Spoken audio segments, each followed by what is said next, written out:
মুসলমানেরা রে, আমার প্যারা নবীর উম্মতেরা রে, সূরা আবাসা কোরআনুল কারীমের ৮০ নম্বর সূরা। আবাসা শব্দের অর্থ হলো ভ্রু কুঁচকানো। ভ্রু কুঁচকানো। মানুষের যখন রাগ হয় মুখটা কালা করে, মুখ কালা করলে ভ্রু কুঁচকায় না? কুঁচকায় যায় না বাবা? আপনারা যদি রাগ করেন চেহারার ভ্রু কি কুঁচকায়া যাবে না? নিঃসন্দেহে কুঁচকায়া যাবে। আল্লাহ এই ভ্রু কুঁচকানো সম্পর্কে একটা সূরা নাযিল করলেন কোরআনুল কারীমে, সূরা আবাসা। এই সূরা ভ্রু কুঁচকানো সম্পর্কে আল্লাহ কেন নাযিল করলেন, নাযিলের কারণটা বলি, তারপর ১৭ নম্বর আয়াতে কারিমা থেকে আলোচনা আপনাদেরকে শোনাবো। আমি জানি সিলেটের মানুষ, আমি জানি হবিগঞ্জের মানুষ, আমি জানি নবীগঞ্জের মানুষেরা আল্লাহর কোরআন অত্যন্ত দিল লাগাইয়া মন লাগাইয়া শোনে। কেননা এই জীবনে যত জায়গায় যতবার এই সিলেট, বৃহত্তর সিলেট অঞ্চলে কোরআন সুন্নাহর মাহফিল করেছি, এই এলাকার মানুষগুলোর মতো কোরআনের বয়ান এত মনোযোগ দিয়া শোনার শ্রোতা আমি সারা বাংলাদেশে খুব কম পাইছি। সুবহানাল্লাহ। কম, খুব কম পাইছি, এটা সত্যি কথা। সূরা আবাসা কোরআনুল কারীমের ৮০ নম্বর সূরা, যার অর্থ হলো ভ্রু কুঁচকানো। এই সূরা আমার আল্লাহ কেন নাযিল করলেন? এই সূরাটা মক্কা মুআজ্জামায় নাযিল হয়েছে। আমার নবী রাহমাতুল লিল আলামিন ইসলামের প্রাথমিক যুগে যখন দ্বীনের দাওয়াত মানুষকে দেয়, প্রশ্নের কোনো শেষ নাই, প্রশ্নের কোনো সীমা নাই। মানুষ বারবার নবীজিকে প্রশ্ন করে, কাফের বেঈমানেরা নবীকে প্রশ্নের বানে ঠেকায়া আমার নবীকে অসম্মান করার জন্য বারবার ফাঁদ পাতে। এই সমস্ত ফাঁদ পাতার কৌশল এখনকার সমাজে কিছু মুসলমানের ভিতরে দেখা যায়, ঠিক কিনা বলেন? মূলত এই ধরনের ফাঁদ ছিল কাফেরদের। এখন টুপি মাথায় দিয়া, পাঞ্জাবি গায়ে দিয়া, জুব্বা গায়ে দিয়া, মসজিদের ইমাম খতিব হইয়া, মাদ্রাসার শিক্ষার্থী ছাত্র হইয়া ওলামায়ে কেরামদের ব্যাপারে এই ধরনের ষড়যন্ত্র করে। একজন আলেম পুরা সমাজের সব মানুষ একত্রিত হয়ে সিদ্ধান্ত নিয়ে একজন আলেম দাওয়াত দিলি, ওই আলেম যেন ওই মাহফিলে না আসতে পারে, বিভিন্ন চক্রান্ত সমাজে আছে না না? একজন আলেম যদি কোন সমাজে আসে, সে কি কোরআন সুন্নাহর বাইরে কথা বলবে? বলেন। তাহলে যারা বাধা দেয় তারা কারা? কোরআন যারা শুনতে চায় না তারা কারা? কোরআনুল কারীম থেকে আল্লাহর হক সত্য দ্বীনের কথাগুলো প্রচার করতে বাধা দেয় যারা, তারা কারা? আল্লাহর কোরআনে তাদের পরিচয় খুঁজলে তাদের পরিচয় পাওয়া যায় তিনটা। কয়টা? কয়টা? কয়টা? তিনটা পরিচয় তাদের পাওয়া যায়। তাদের মধ্যে হয়তোবা তারা কাফের, ঠিক কিনা বলেন? নয়তোবা তারা মুনাফিক, ঠিক কিনা বলেন? নয়তোবা তারা আল্লাহর দুশমন, কথা বলেন ঠিক কিনা? তিনটা পরিচয়। আমার নূর নবী রাহমাতুল লিল আলামিনের মক্কা মুআজ্জামায় কাফের বেঈমানেরা আমার নবীকে লজ্জাস্কর পরিস্থিতিতে ফেলানোর জন্য, আমার নবী রাহমাতুল লিল আলামিনকে লজ্জা দেওয়ার জন্য কাফেররা কয়েকজন মিলে একদিন আমার নবীকে ঘিরে ধরেছে। বড় বড় কাফেরেরা কয়েকজন মিলে নবীকে ঘিরে ধরেছে। আমার নবী রাহমাতুল লিল আলামিনের একের পর এক প্রশ্ন করতেছে। আমার নবী তো মায়ার নবী রাহমাতুল লিল আলামিন, আল্লাহ তারে তার হাবিব বানাইছেন, তার অন্তরটাকে গায়েবের ইলম দিয়া আল্লাহ পরিপূর্ণ করে দিয়েছেন। সুবহানাল্লাহ। নবী রাহমাতুল লিল আলামিনকে কয়েকজন কাফের একসাথে ঘিরে ধরল মক্কা মুআজ্জামায়। আমার নবী রাহমাতুল লিল আলামিন, ওই কাফেররা এক একজন প্রশ্ন করে, আমার নবী জবাব দেন। এক একজন প্রশ্ন করেন, আমার নবী জবাব দেন। এক একজন প্রশ্ন করেন, আর আমার নবী রাহমাতুল লিল আলামিন জবাব দিয়ে যাচ্ছেন, জবাব দিয়ে যাচ্ছেন। এমন সময় মক্কা মুআজ্জামায় একজন অন্ধ ব্যক্তি ছিল, অন্ধ। এই ব্যক্তি নবী রাহমাতুল লিল আলামিনের কাছে আসলেন। তার নাম ছিল হযরতে আব্দুল্লাহ ইবনে উম্মে মাকতুম রাদিয়াল্লাহু তাআলা আনহু। তিনি তখনও মুসলমান হন নাই। তিনি আমার নবী রাহমাতুল লিল আলামিনের কাছে আসলেন। অন্ধ মানুষ ঠিক মতো চোখে দেখে না, একেবারেই চোখে দেখে না। আমার নবী রাহমাতুল লিল আলামিনের কাছে এসে ওই সাহাবী নবীর খেদমতে বললেন, ইয়া রাসূলুল্লাহ সাল্লাল্লাহু আলাইহি ওয়াসাল্লাম, নবী গো, আমার আল্লাহ আপনার কাছে যে দিন পাঠাইছে, ওই দিনের সত্য বাণীগুলো আমি শুনতে চাই। ইয়া রাসূলুল্লাহ, দয়া করে আমাকে শোনান, আমি জানতে চাই। জোরে বলেন না সুবহানাল্লাহ। যে সময় হযরত আব্দুল্লাহ ইবনে উম্মে মাকতুম রাদিয়াল্লাহু তাআলা আনহু নবীকে কথা বললেন, ওই সময় আমার নবী কাফেরদের প্রশ্নের জবাব দিচ্ছেন। কাফেররা এক একটা বিব্রতকর প্রশ্ন করছে, আমার নবী রাহমাতুল লিল আলামিন তাদের প্রশ্নের জবাব দিচ্ছেন। ওই পরিস্থিতিতে অন্ধ সাহাবী নবীজিরে যায় বললেন, হুজুর, আল্লাহ যে দ্বীনের কথা আপনি নবী রাহমাতুল লিল আলামিনের কাছে পাঠায়, ওই দ্বীনের কথা আমাকে বলেন, আমি ওই দ্বীনের কথা শুনবো, ওই দ্বীনের কথা মোতাবেক ঈমান আনতে চাই। আমার নবী রাহমাতুল লিল আলামিন কাফেরদের সাথে কথায় ব্যস্ত থাকার কারণে আমার নবীজির কথার মাঝখান দিয়া ও আব্দুল্লাহ ইবনে উম্মে মাকতুম রাদিয়াল্লাহু ঢুকে পড়ার কারণে আমার নবীজি একটু মনক্ষুণ্ণ হলেন। চেহারা মোবারকের ভ্রু মোবারক একটু কুঁচকাইয়া ফেললেন। অর্থাৎ নবী তার প্রশ্নের উত্তর দিতে চাচ্ছেন না, নবী তার কোনো জবাব দিতে চাইতেছেন না। কিন্তু ওই বেচারা তো চোখে দেখে না।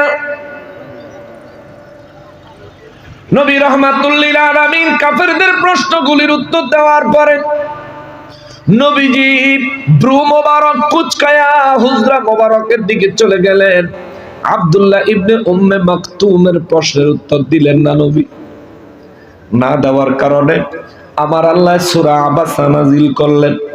1 নম্বর আয়াত থেকে আরম্ভ করে 16 নম্বর আয়াতে কারিমা পর্যন্ত ওই আব্দুল্লাহ ইবনে উম্মে মাকতুমের কথা আমার নবীকে আমার আল্লাহ বললেন, হুজুর, আপনি যদি আব্দুল্লাহ ইবনে উম্মে মাকতুমের দিকে মনোযোগ দিতেন, আব্দুল্লাহ ইবনে উম্মে মাকতুম অবশ্যই ঈমান গ্রহণ করত। আর যেই কাফেরদেরকে সময় দিবেন তারে ভ্রু কুঁচকায়া ওই কাফের বেঈমানেরা তো কেউ ঈমান আনলো না। এই জন্য আমার রব্বুল ইজ্জত বলেন, নবী গো, আমি আল্লাহ বেশি খুশি হইতাম আপনি যদি আব্দুল্লাহ ইবনে উম্মে মাকতুমের সময় দিতেন। জোরে বলেন সুবহানাল্লাহ। 1 নম্বর আয়াতে কারিমা থেকে যদি তাফসীর শোনাই তাহলে লম্বা হয়ে যাবে। আমি সংক্ষেপ করার জন্য সার সংক্ষেপ কথাটা বললাম। আমার নবী রাহমাতুল লিল আলামিন আল্লাহ যখন এই সূরা নাযিল করলেন, এরপর থেকে আব্দুল্লাহ ইবনে উম্মে মাকতুম রাদিয়াল্লাহর কাছে আমার নবী যায়া তারা দ্বীনের দাওয়াত দিলেন। তিনি ইসলাম কবুল করলেন। আমার নবী সারা জীবন এই অন্ধ সাহাবীটারে অন্যরকম গুরুত্ব দিতেন। জোরে বলেন না সুবহানাল্লাহ।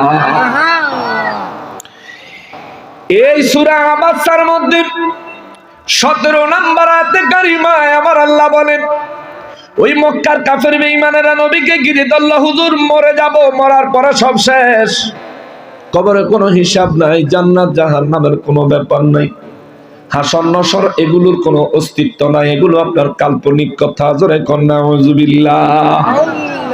আমার রব্বুল ইজ্জত চরম রাগান্বিত হলেন। আল্লাহ সূরা আবাসার মধ্যে আয়াত নাযিল করলেন। আল্লাহ বলেন, বিসমিল্লাহির রহমানির রহিম, কুতিলাল ইনসানু মা আকফার। আওয়াজ করে বলেন আল্লাহু আকবার। রব্বুল আলামিন বলেন কুতিলাল ইনসান, মানব জাতি ধ্বংস হোক। আল্লাহু আকবার।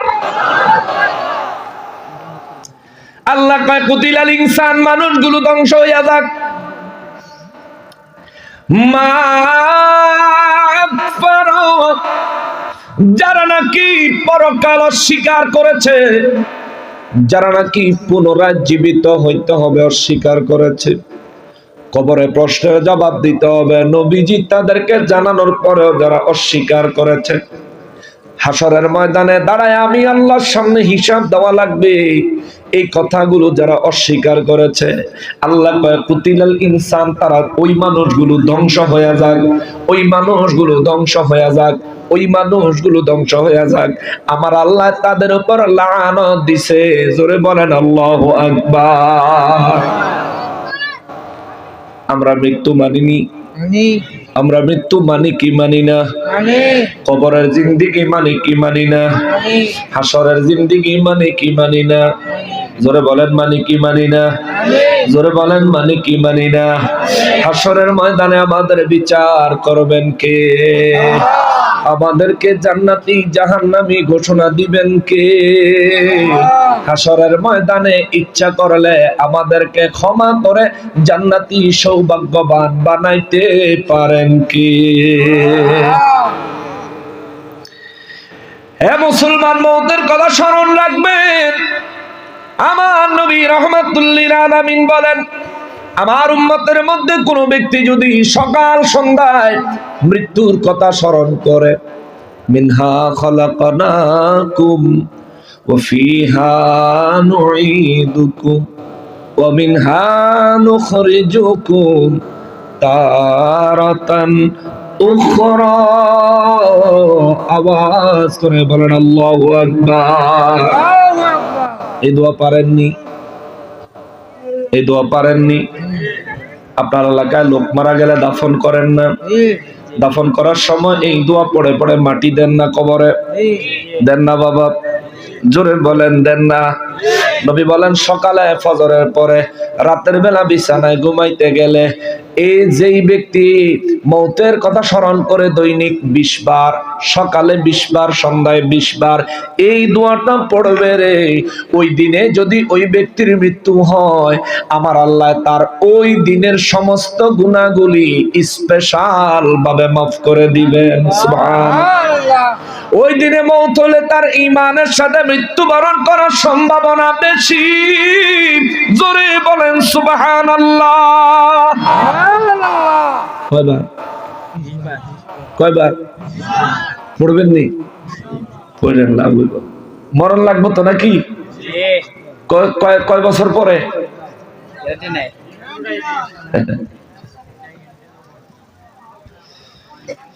হায় হায় হায়। এ মুসলমান, মুসলমানেরা রে, আমার প্যারা নবীর উম্মতেরা রে, রব্বুল আলামিন বলেন কুতিলাল ইনসান, ধ্বংস হোক ওই সমস্ত মানুষগুলি। অথচ মানুষ বানাইছেন কে? আল্লাহ। অনেক মায়া কইরা বানাইছে। বিশ্বাস করেন, অনেক মায়া করে আল্লাহ মানুষ বানাইছেন। ফেরেশতারা মানা করছে, আল্লাহ কয় তোমাদেরকে জিজ্ঞাসা করি নাই বানাবো নাকি বানাইতাম না? আমি তোমাদের কাছে অনুমতি চাই নাই বানাবো কি বানাবো না। আমি রব্বুল ইজ্জত শুধু আমার সিদ্ধান্ত জানাইছি, জাইলুম ফিল আরদি খলিফা, আমি জমিনের জন্য আমার খলিফা বানাবো। যে রব্বুল আলামিন ফেরেশতাদেরকে ধমক দিয়া মানুষ বানাইলেন, ওই রব্বুল আলামিন এই মানুষকে ধ্বংস করার জন্য আল্লাহ লানত দেয়। কুতিলাল ইনসান, ধ্বংস হয়ে যাক ওই সমস্ত মানুষগুলি যারা মা আকফার, মৃত্যু, কবর, হাসরকে যারা অস্বীকার করে, পুনরায় জীবিত হওয়াকে যারা অস্বীকার করে। তাদের প্রশ্ন হইল আমরা আবার পুনরায় জীবিত হব কিভাবে? মারা গেলে, মরলাম তো সব শেষ হয়ে গেল। কাউরে দাফন করার পরে কিছুদিন পরে তার কবর খুঁড়লে তার কবরের ভিতরে তার লাশ পাওয়া যায় না, হাড্ডি গুড্ডি পাওয়া যায়। বেশ কিছু বছর যাওয়ার পরে হাড় গোড়ো ঠিক মতো পাওয়া যায় না। কাফের বেঈমানেরা কয়, যাদেরকে মৃত্যুর পরে আগুন দিয়ে জ্বালায় দেয় তাদের তো হাড্ডি সহকারে পুড়ে ছাই হয়ে যায়। তাইলে পরকালের জীবন আবার কি? মানুষ তো বরবাদ হয়ে গেল, ধ্বংস হয়ে গেল, শেষ হয়ে গেল। তাইলে পরকালের জীবন আবার কিসের? আশেপাশে এলাকায় হিন্দু ভাইরা আসেনি? হিন্দু ভাইরা আছে। ওই হিন্দু ভাইদের কাছে বলি, ভাই আপনাদের ধর্ম আপনাদেরকে একটা থিওরি দিয়েছে, মারা যাওয়ার পরে আগুনে জ্বালাইয়া দিলে জান্নাত জাহান্নামের কারবার শেষ, আপনার অস্তিত্ব বিলীন হয়ে গেল। আপনাদের ধর্ম বলে আগুনে জ্বালায় দেওয়ার পরে দেহ শেষ হয়ে গেল, এরপরে রুহুটা নাকি কেউ কয় স্বর্গে যায়, কেউ কয় নরকে যায়, অর্থাৎ জান্নাতে যায় অথবা জাহান্নামে যায়। তবে শোনেন, আপনাদের ধর্মের কথা, আমরা সেই কথাগুলোকে অসম্মান করি না, কেননা কোন ধর্মকে অসম্মান করা ইসলাম শিখায় না। আবার ভিন্ন কোন ধর্মের মূর্তির পাহারা দেওয়া ইসলাম সমর্থন করে না। কথা বলেন ঠিক কিনা? ওরা ভাঙলো কত অলির দরবার, পাহারা দিল মন্দির বারবার। ওরা ভাঙলো কত অলির দরবার, পাহারা দিল মন্দির বারবার। নবীর তাজিম হারাম মানে, আবার মূর্তির তাজিম ভালোই জানে। ঠিক না? নবীর তাজিম করে না, দাঁড়ায় সালাম দিতে চায় না। তা আমার আগের হুজুর লিল্লাহে তাকবীর আইয়ে কিন্তু নারে রিসালাত আইয়ে না, ঠেইলা আনন লাগে। বুঝছেন না? ওরে নবীর তাজিম হারাম মানে, মূর্তির তাজিম ভালোই জানে।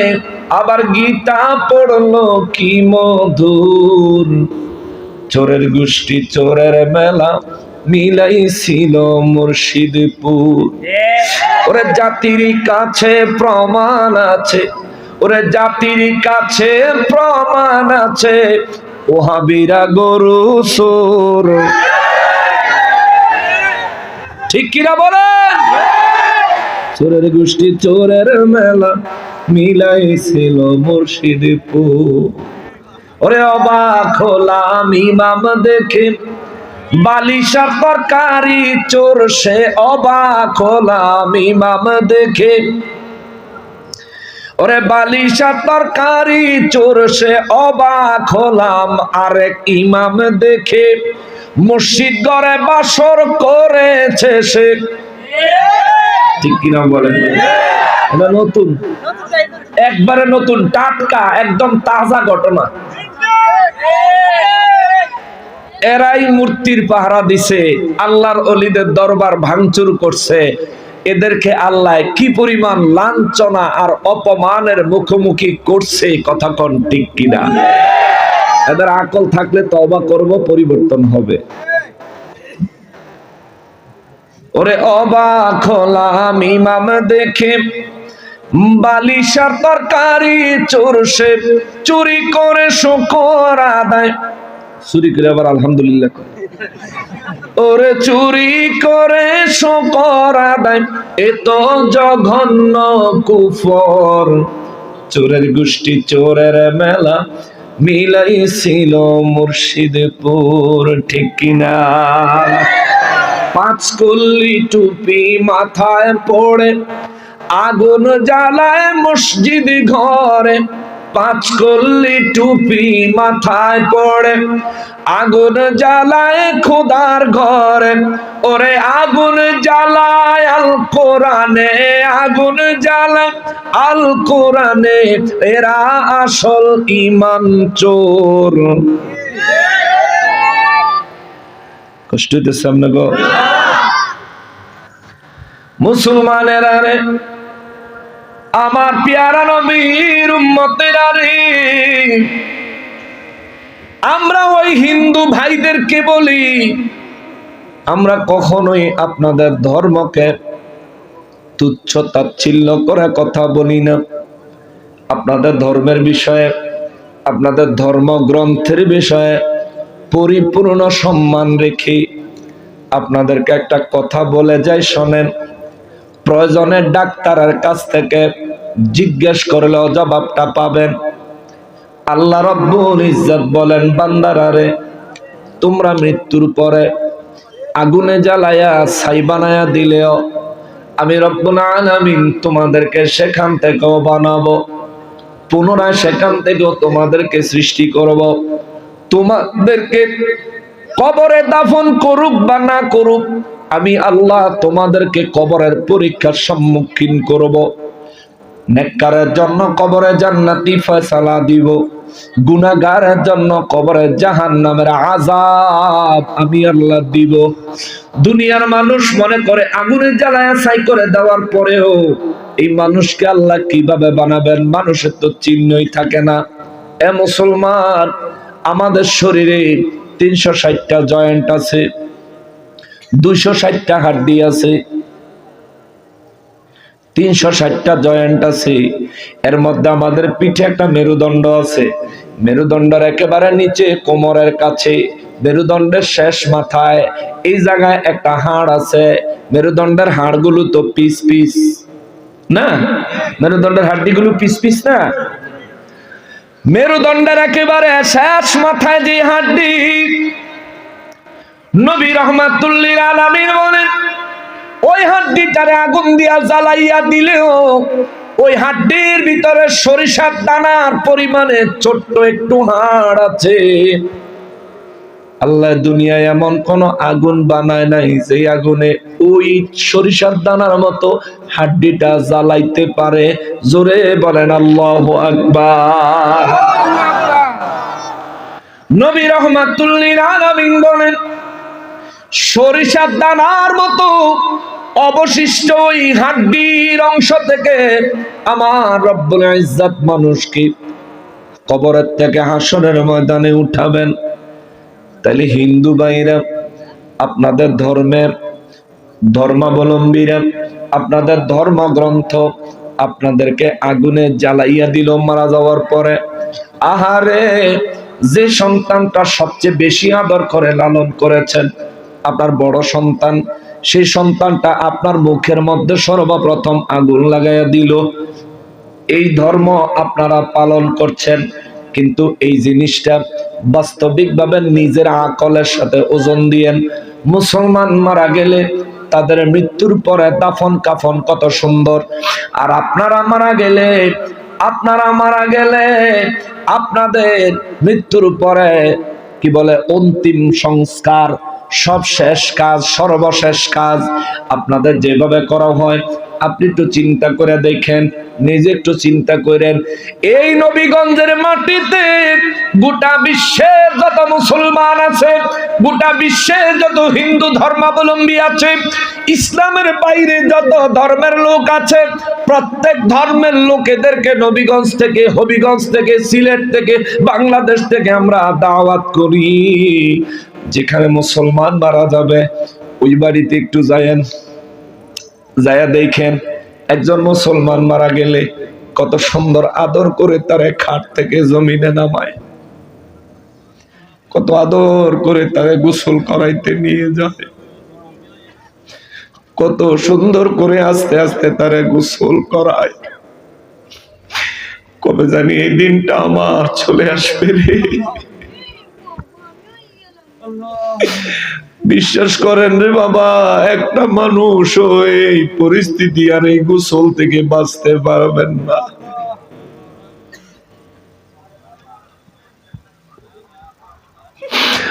মুসলমানের বাড়ি যা দেখেন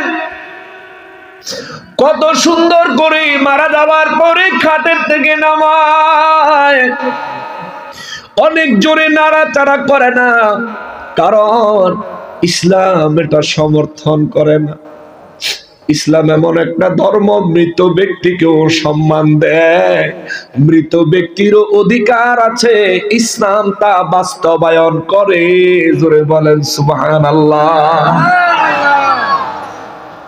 মারা যাওয়ার পরে খাটের থেকে নামায়া দিবে, সেখান থেকে কত যত্ন সহকারে গোসলের জায়গায় নিয়ে যাবে। গোসলটা যে দিবে ঠান্ডা পানি দিয়া না, একটু কুসুম কুসুম গরম পানি দিয়া গোসলটা দিবে। শরীরের মধ্যে সাবান লাগায়া অতিরিক্ত জোরে শরীরে ঘষা দিবে না, বড়ই পাতার গরম জল দিয়া, ওরে বড়ই পাতার গরম পানি দিয়া মুসলমানের গোসল দিবে। গোসল দেওয়ার সময় সাবান লাগায়, অনেক সময় এ সাবান লাগানোর সময় সাবানটা যখন লাগায় তখন কত আদর করে, সুন্দর করে, কত সাবধানতার সহিত, কতটা নীরবতা বজায় রেখে, কত সুন্দর সম্মানের সহিত তারা শেষ গোসলটা দেয়। একটু যায়া দেখেন, একটু যায়া দেখেন, একটু যায় দেখেন। সেই গোসল থেকে বের করে কত সুন্দর পর্দা দিয়া গোসল করায়, গোসল থেকে বের করে তারে কত সুন্দর করে কাফনের কাপড় পরায়, পরানোর পরে তার গায়ের মধ্যে আতর লাগায়, লোবান লাগায়, কর্পূর লাগায়, তারে কাফনের কাপড়টা নতুন কাপড় পরাইয়া দেয়, পরাইয়া তারে দুলহার মতো খাটের উপরে উঠাইয়া দেয়। উঠায়া জানাজার মাঠে চার দিক থেকে যখন মানুষ কাঁধে করে জানাজার ময়দানে নিয়ে যায়, ওই জায়গাতে দেখবেন প্রত্যেকটা মুসলমান এই ব্যক্তির জন্য অন্তরে দুঃখিত হয়, অন্তর থেকে আক্ষেপ করে, হায় হায় চলে গেছে, কবে জানি আমার যাওয়া লাগে। প্রত্যেকটা মুসলমান দেখবেন তার জন্য দোয়া করে, আল্লাহ তুমি তার জীবনের গুনাহগুলি মাফ করে দিও। একটু পরে সে যে কবরে প্রশ্নের সম্মুখীন হবে, মালিক ও আমার মালিক, ওই প্রশ্নগুলো তার জন্য সহজ করে দিও। দেখবেন কত সুন্দর করে জানাজার নামাজ হয়, জানাজার শেষে তার কাঁধে লইয়া কত সুন্দর আস্তে আস্তে 40 কদম হিসাব করে করে আগায়, তারপরে আস্তে আস্তে ধীর স্থির ভাবে তার কবরস্থানে নিয়ে যায়। কবরস্থানে নেওয়ার পরে কবরের ভিতরে 3 জন নামে, নামার পরে উপর থেকে সবাই মিলে কত সাবধানে তার কবরে নামায়। অথচ এই মানুষটা মারা যাওয়ার পর যেমন আপনাদের ধর্মের কোন মানুষ মারা যাওয়ার পরেও তেমন আপনার ধর্ম তার হাড় ভাঙে, হাড্ডি ভাঙে, হাত ভাঙে, পা ভাঙে, হাড্ডিগুলো পিটাইয়া পিটাইয়া ভাঙে, তারপরে তারে চন্দন কাঠের বীরে শোয়ায়া আর অনেক লাকড়ি দিয়া তার মুখের মধ্যে সর্বপ্রথম আগুন লাগায়া দেয়। আর ইসলাম দেখেন কত সুন্দর, ইসলাম দেখেন কত সুন্দর। আসেন না ইসলামে, দেখেন না ইসলাম কত সুন্দর। আরে ইসলাম সুন্দর হবে না কেন? আপনাদের ধর্ম বানাইছে কোনো না কোনো মানুষ, আর ইসলামের বিধি বিধান নির্মাণ করেছেন কে? আরো জোরে বলেন কে? যে আল্লাহ আপনাকে বানাইছে ওই আল্লাহ ইসলামের ধর্ম দিয়েছেন। যে আল্লাহ আমার এত নিখুঁত ভাবে বানাইছে ওই আল্লাহ ইসলাম ধর্ম জমিনে দিয়েছেন। যে আল্লাহ আমারে মায়া করে বানাইছে ওই আল্লাহ আমার মৌতের পরেও মায়া ভালোবাসার জায়গা রাখছে।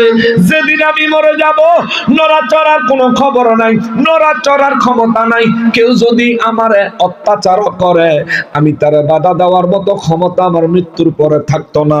কিন্তু ইসলাম কয় খবরদার, জোরে নাড়া দিবা না, জোরে নাড়া দিবা না। ধীর স্থির ভাবে আস্তে আস্তে সুন্দরভাবে শান্তভাবে তার জন্য সমস্ত কাজের ব্যবস্থা করো। নবী রাহমাতুল্লিল আলামিন বলেন, নূর নবী রাহমাতুল্লিল আলামিন বলেন, কবরের মধ্যে শোয়াইয়া দেওয়ার সময় রে যখন মানুষগুলি তার কবরে নামানোর সময় যখন মানুষগুলি বলে ওঠে বিসমিল্লাহি ওয়া আলা মিল্লাতি রাসূলিল্লাহ,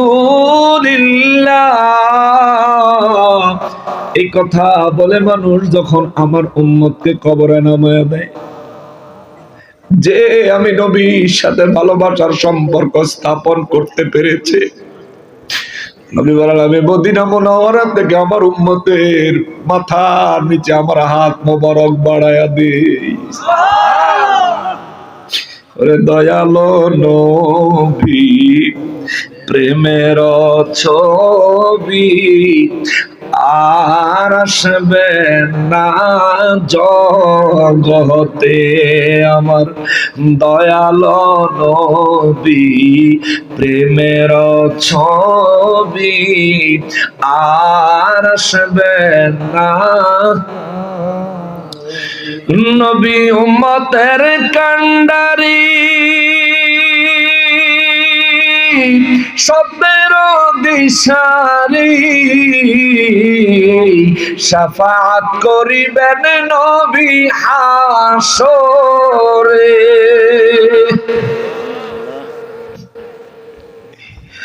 নবী উম্মতের কান্ডারি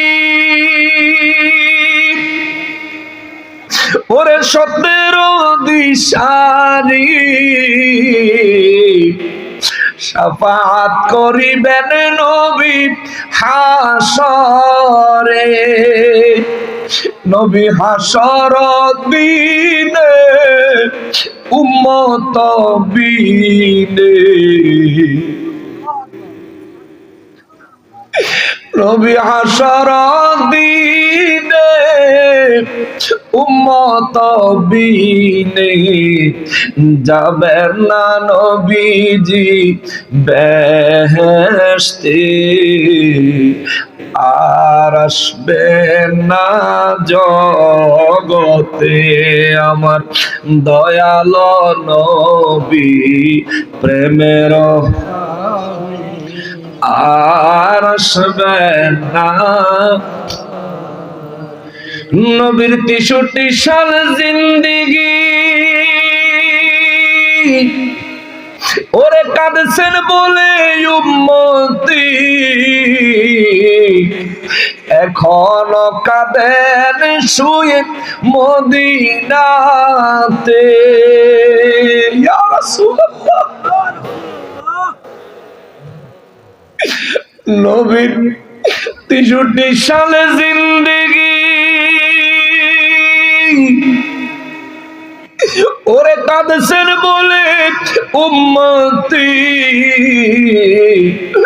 এখনো কাঁদেন শুয়ে মদিনাতে। নবী উম্মতের লাগিয়া পাগল হইয়া নবী উম্মতের লাগিয়া পাগল হইয়া কান্দেন নবী দিনে রাতে রে আর আসবেন না জগতে আমার দয়াল নবী প্রেমের ছবি আর আসবেন না জগতে আমার দয়াল নবী প্রেমের ছবি আর আসবেন। আল্লাহ আমাদের সবাইকে নূর নবীজির দিদার দিয়ে ধন্য করে দাও। আমিনের আওয়াজ দেব। এই গজলটা লেখছেন তোফাজ্জল হোসেন বৈরবী সাহেব হুজুর। আল্লাহ হুজুরের কবরে আজকের মাহফিলের সওয়াব বিশেষভাবে কবুল করেন, জোরে বলেন আমিন। আল্লাহ হুজুরের কবরটা জান্নাতুল ফিরদাউস বানায় দেন, জোরে বলেন আমিন। মুসলমানেরা রে, আমার প্রিয় নবীর উম্মতেরা রে, হিন্দু ভাইদেরকে বলছিলাম মুসলমান মারা গেলে তাদেরকে কত সুন্দর করে দাফন কাফনের ব্যবস্থা করা যায় একটু দেখাইছেন। আপনি ইসলাম মন চাইলে কবুল করবেন, মন না চাইলে কবুল করবেন না, কিন্তু গিয়ে একটু দেখাইছেন।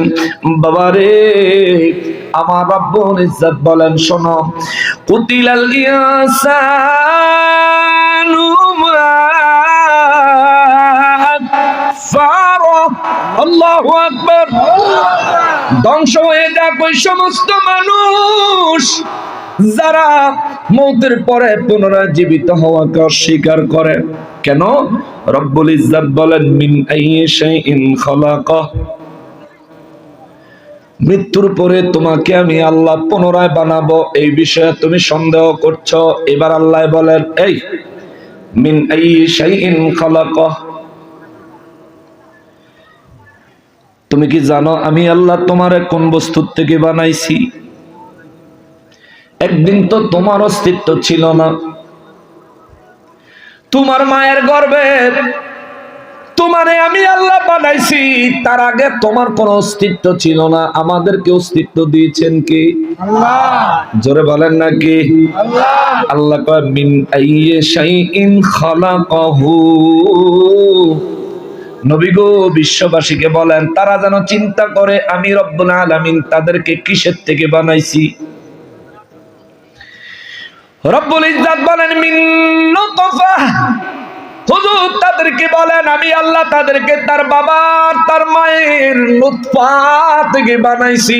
আল্লাহু আকবার। নুতফা বাংলা কয় বীর্য, ইংলিশে বলে স্পাম। নুতফা থেকে আল্লাহ বানাইছেন। মহান রবের মহিমা কত চিন্তা করে দেখেন। বর্তমান যুগে চিকিৎসা বিজ্ঞান এই মানুষ সৃষ্টির রহস্য নিয়ে গবেষণা করেছে। গবেষণা করার পরে দেখেন মানুষ মায়ের গর্ভে আসার জন্য মানুষের বাবার কিংবা মায়ের যে এক ফোঁটা বীর্য মায়ের রেহেমের মধ্যে যায়, গর্ভের মধ্যে যায়, যেই জায়গায় সন্তান তৈরি হবে, বিজ্ঞান রিসার্চ করে দেখেছে ওই এক ফোঁটার ভিতরে কমপক্ষে 12 লক্ষ, সর্বোচ্চ 60 লক্ষ শুক্রাণু থাকে। জোরে বলেন আল্লাহু আকবার। কমপক্ষে 12 লক্ষ, সর্বোচ্চ 60 লক্ষ। অর্থাৎ যে এক ফোঁটা বীর্য আপনার মায়ের গর্ভে আপনার বাবার দেহ থেকে প্রবেশ করেছে, এই এক ফোঁটা বীর্য দিয়ে আমার আল্লাহ কমপক্ষে 12 লাখ, সর্বোচ্চ 60 লাখ মানুষ বানাইতে পারে। সুবহানাল্লাহ। কয় ফোঁটা? এক ফোঁটা। রব্বুল ইজ্জত এত মহামহিম, বিজ্ঞান রিসার্চ করে দেখেছে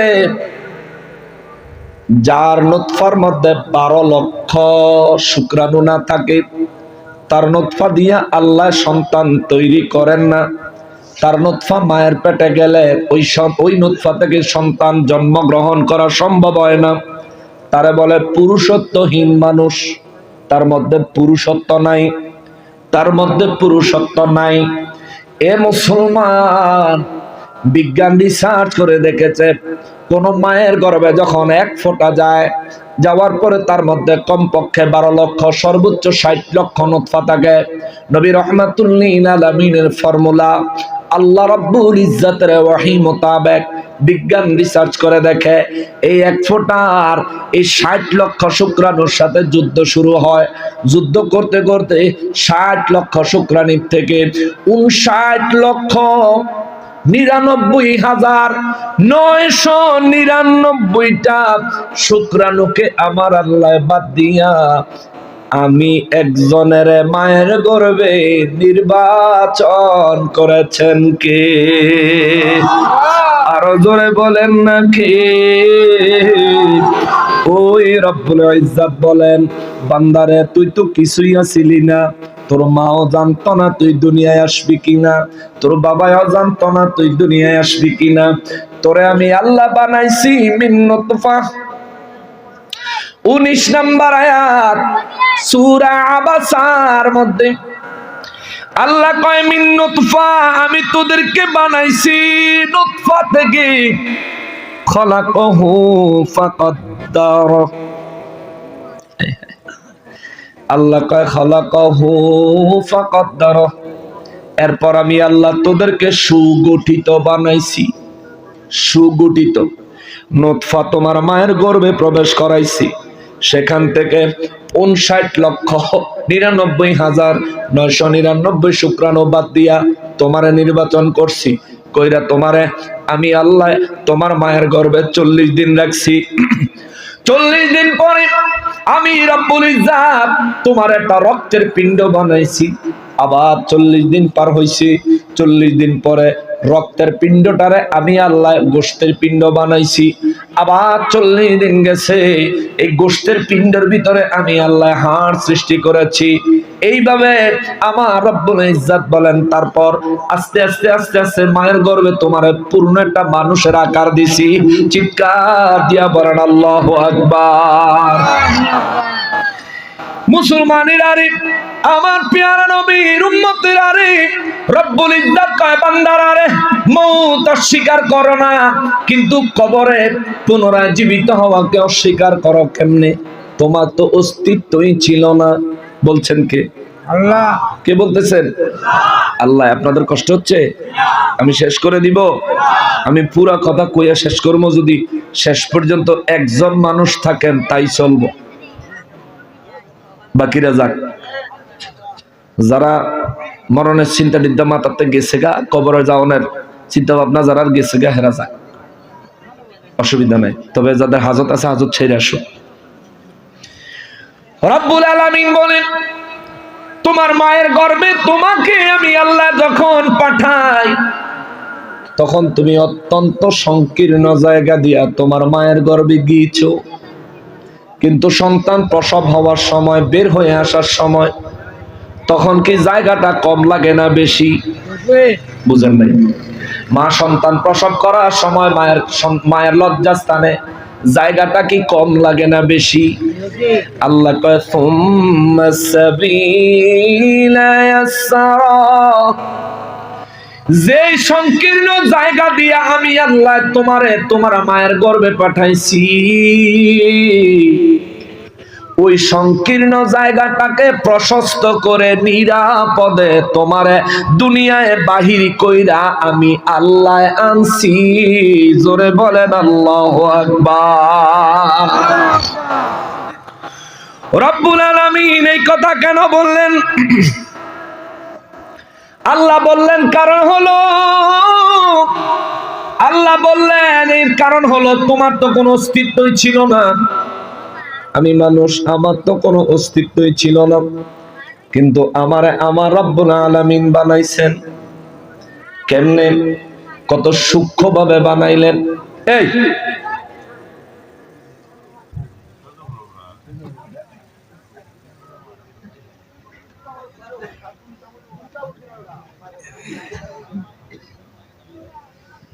কোরআন শরীফের তো ওয়াজ করতেছি, ভালো লাগতেছে না এদের। বড় মরবি তো মরণ তো লাগবো, তুইও মরবি আমিও মরবো। কালকে মাহফিল করলাম ইয়েতে, জগন্নাথপুরে, সুনামগঞ্জ জগন্নাথ। যে ছেলের আয়োজন করছে, যারা দাওয়াত দিছে, ওদের মধ্যে একজন ছেলে কয়, হুজুর আমার একটা বন্ধু আছিল, আমার সবচেয়ে প্রিয় বন্ধু 4 জন আমরা, তার মধ্যে সবচেয়ে প্রিয় বন্ধুদের মধ্যে একজন বন্ধু আছিল ঢাকায় থাকতো, মাহফিলের 1 সপ্তাহ আগে মারা গেছে। ইন্না লিল্লাহি ওয়া ইন্না ইলাইহি রাজিউন। হুজুর মারা যেদিন যাইবো সেদিন আমার ফোন করে কইছে, তুই ঢাকা কবে আইবি? আইলে আমার লগে দেখা করিস। আমিও কইছি হুজুর ঢাকা যাবো, কিন্তু তার লগে দেখা হওয়ার আগে আমার লগে ফোনে কথাটা কইয়া পরে রাত্রে খবর শুনিতে মারা গেছে। যুবক মানুষ, এই যে ওই যে অচ্চাইতে ওর মতনই বয়স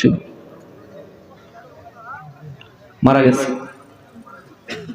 ওরে 30 বছর বয়স তোমার, ভাবো মনে মনে 60 বছরের বাবা থাকতে তুমি মরবা কেনে? ওরে নাই গ্যারান্টির সামনে তুমি, নাই গ্যারান্টির সামনে তুমি বাঁচবে 1 সেকেন্ড।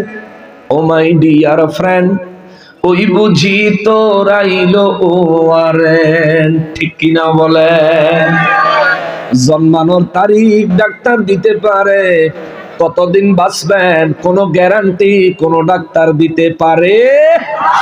জন্মানোর পরে ওয়া কইয়া চিৎকার দেওয়ার পরে বহু মানুষ দুনিয়া থেকে বিদায় হয়। জন্মানোর পরে ওয়া শব্দটাও বলতে পারে না, বহু মানুষ দুনিয়া থেকে বিদায় হয়ে যায়। জন্মানোর পরে 6 মাস, 1 বছর, 2 বছর, 5 বছর, 10 বছর বাঁচে মানুষ, বহু মানুষ পৃথিবী থেকে চলে যায়। 10-20 বছর, 50 বছর, 100 বছর অনেক মানুষ বাঁচে। আবার মাঝে মাঝে মানুষ দুনিয়া থেকে চলে যায়। আসার সিরিয়াল আছে বাবা, যাওয়ার কোনো সিরিয়াল নাই। আপনার দাদায় যেদিন জন্মগ্রহণ করেছিল, আপনার দাদার ওই দিন দুনিয়ার বয়স ছিল 1 দিন। আপনার বাবা যেদিন জন্মগ্রহণ করেছিলেন, ওই দিন আপনার বাবারও দুনিয়ার বয়স ছিল 1 দিন। আপনি যেদিন আপনার মায়ের গর্ভ থেকে দুনিয়ায় জন্মগ্রহণ করেছেন, সেই দিন আপনারও জন্মদিনে দুনিয়ার বয়স হলো 1 দিন। কিন্তু আপনার দাদার মৃত্যুর তারিখ আপনার বাবার মৃত্যুর তারিখ মিলে দেখেন, আপনার দাদায় যত বছর হায়াত পাইছে, আপনার বাবায় কিন্তু তত বছর হায়াত পায় নাই, কিংবা বেশি পাইছে। আর আপনিও যে তাদের তুলনায় কম বেশি হায়াত পাবেন না, এমন কোনো গ্যারান্টি নাই, গ্যারান্টি নাই। সমানও হইতে পারে, কমও হইতে পারে, বেশি হইতে পারে। আজকের দিনটাও কারো কারো জন্য মৃত্যুর তারিখ নির্ধারিত আছে না না? রব্বুল ইজ্জাত কি ভুলে যায় না? আল্লাহ বলেন সুম্মা আমাতাহু ফাআকবার। আল্লাহ কয় আমি আল্লাহ তোরে বানাইছি একেবারে নিঃস্ব, একেবারে কোনো কিছু নাই, পুরো অস্তিত্বহীন থেকে আমি তোর অস্তিত্ব দিছি। মায়ের গর্ভে 10 মাস 10 দিন লালন পালন করছি। দুনিয়ায় আইছেন, আপনাদের এলাকায় পুকুর আসেনি? পুকুরের মধ্যে একজনের ডুব দিয়া কয় মিনিট থাকতে পারবেন? 1 মিনিট থাকলেও কষ্ট হয়ে যাইব, অবস্থা খারাপ হয়ে যাইব। একটা বার কি চিন্তা করে দেখছেন, আপনার মায়ের গর্ভে পানির ভিতরে আমার আল্লাহ আপনারে 10 মাস 10 দিন বাঁচাইয়া রাখছে? আল্লাহু আকবার। যে সময় নিজের হাতের নিয়ন্ত্রণ নিজের কাছে ছিল না, বুঝতাম না হাতের কেমনে নিয়ন্ত্রণ করা লাগে। মায়ের গর্ভে পানির ভিতরে আল্লাহ 10 মাস 10 দিন বাঁচায় রাখলেন। মায়ের গর্ভে ওই পানির ভিতরে দুনিয়ার সাথে আমার কোনো সম্পর্ক নাই, দৈনিক সব সময় আমার জন্য খানার ব্যবস্থা করেছেন কি? জোরে বলেন কি? আরো জোরে বলেন কি? দুনিয়ায় আসার পরে ছোট্ট হোক, যুবক হোক, বৃদ্ধ হোক, মধ্যম বয়সী হোক, 3 দিন যদি বাথরুম না করে তার অবস্থা খারাপ হয়ে যায়। 1 সপ্তাহ বাথরুম না করলে তারা নিয়ে হাসপাতালে দৌড়াদৌড়ি করতে হয়। 10 মাস 10 দিন মায়ের গর্ভে ছিলা ও মুসলমান, একদিন 1 মুহূর্তের জন্য প্রস্রাব পায়খানা করা লাগে নাই। ওই প্রস্রাব পায়খানার পরিস্থিতি থেকে ওই দিন মায়ের গর্ভে 10 মাস 10 দিন আমাদেরকে রক্ষা করেছেন কে? ওই রব্বুল ইজ্জাত বলেন তোমার একেবারে অস্তিত্বই ছিল না, আমি আল্লাহ তোমারে বানাইছি। বানায়া আল্লাহ কয় সুম্মাস সাবিলা ইয়াসসারা, তোমার মায়ের লজ্জাস্থানের সামান্য জায়গাটুকুকে আমি আল্লাহ প্রশস্ত করেছি। তোমার মতো একটা মানুষ আমি সেই জায়গা দিয়া বাহির করেছি। ছোট্ট মানুষের হাড্ডি শক্ত না নরম? কথা কয় শক্ত না নরম? আল্লাহ কয় তোমার মায়ের ওই সংকুচিত জায়গা দিয়া আমি আল্লাহ তোমার বাহির করছি, তোমার দেহের একটা হাড্ডিও ভাঙতে দেই নাই। আল্লাহু আকবার। ওই রব্বুল ইজ্জাত বলেন কেমনে মানুষ মৃত্যুর পরে জীবিত হওয়াকে অস্বীকার করো? শোনো, একেবারে অস্তিত্বহীন থেকে তোমার অস্তিত্ব দিছি আমি আল্লাহ, দুনিয়ায় পাঠাইছি। এরপর আল্লাহ কয় সুম্মা আমাতাহু, তারপরে তোমার হায়াত যখন শেষ হয়েছে আমি আল্লাহ তোমারে মওত দিছি। সুবহানাল্লাহ। হায়াত আমি আল্লাহ নির্দিষ্ট একটা হায়াত দিয়েছিলাম, হায়াত ফুরিয়ে গেছে, আমি আল্লাহ তোমারে মৃত্যু দিয়েছি। মৃত্যু ফাআকবারাহু, তোমারে দাফন করার বিধানটাও আমি আল্লাহ দিছি। চিৎকার দিয়া বলেন আল্লাহু আকবার। ফাআকবারহু, আল্লাহ কয় অতঃপর আমি আল্লাহ তোমাকে তোমার আত্মীয় স্বজন, পরিবার পরিজন, প্রতিবেশীদের মাধ্যমে আমি তোরে কবরে পাঠাইছি, আমি তোরে কবরে নিয়ে আইছি, আমি তোরে কবরে নিয়ে আইছি, আমি তোরে কবরে আনছি। অতএব অস্তিত্বহীন থেকে তোরে অস্তিত্ব দেনেওয়ালা আমি যেই রব, মায়ের গর্ভে 10 মাস 10 দিন লালন পালন করে নেওয়ালা আমি যেই রব, মায়ের গর্ভে প্রস্রাব পায়খানা থেকে তোরে হেফাজত করনেওয়ালা আমি যেই রব, মায়ের ছোট্ট একটু জায়গাকে প্রশস্ত করে তোকে নিরাপদে দুনিয়ায় বের করে আনা আমি যেই রব। সুম্মা ইদা শাআ,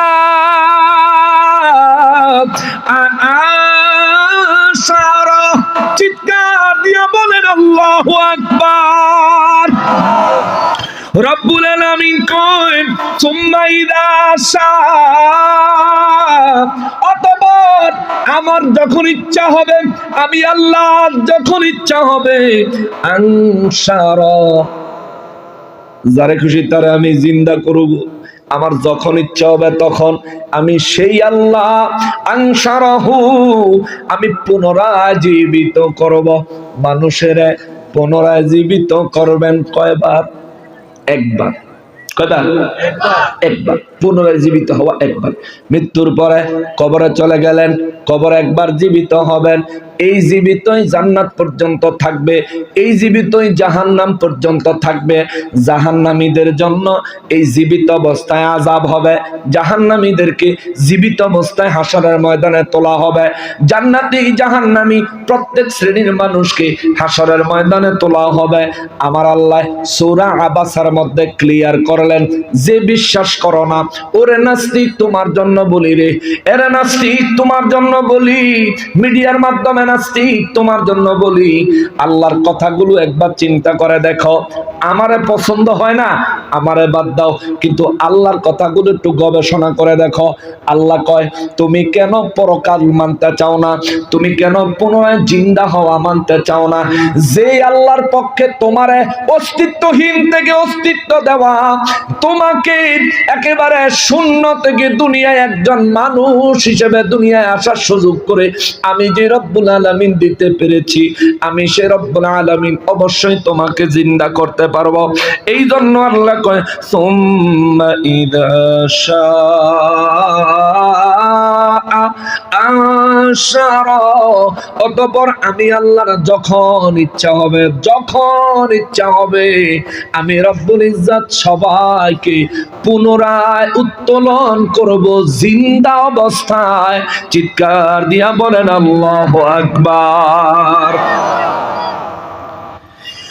রব্বুল আলামিন কালামে হাকিমে সূরা আবাসা 23 নম্বর আয়াতে কারিমার মধ্যে বলেন, কাল্লা লাম্মা ইয়াকদি মা আমার, আল্লাহ বলেন কাল্লা, কখনোই না, লাম্মা ইয়াকদি মা আমার, দুনিয়ার মধ্যে যারা কাফির, যারা মুনাফিক, ওই মানুষগুলারে আমি আল্লাহ যা আদেশ দিয়েছিলাম, এই আদেশগুলো, আমার হুকুমগুলো তারা কখনোই মানে নাই, কখনোই মানে নাই।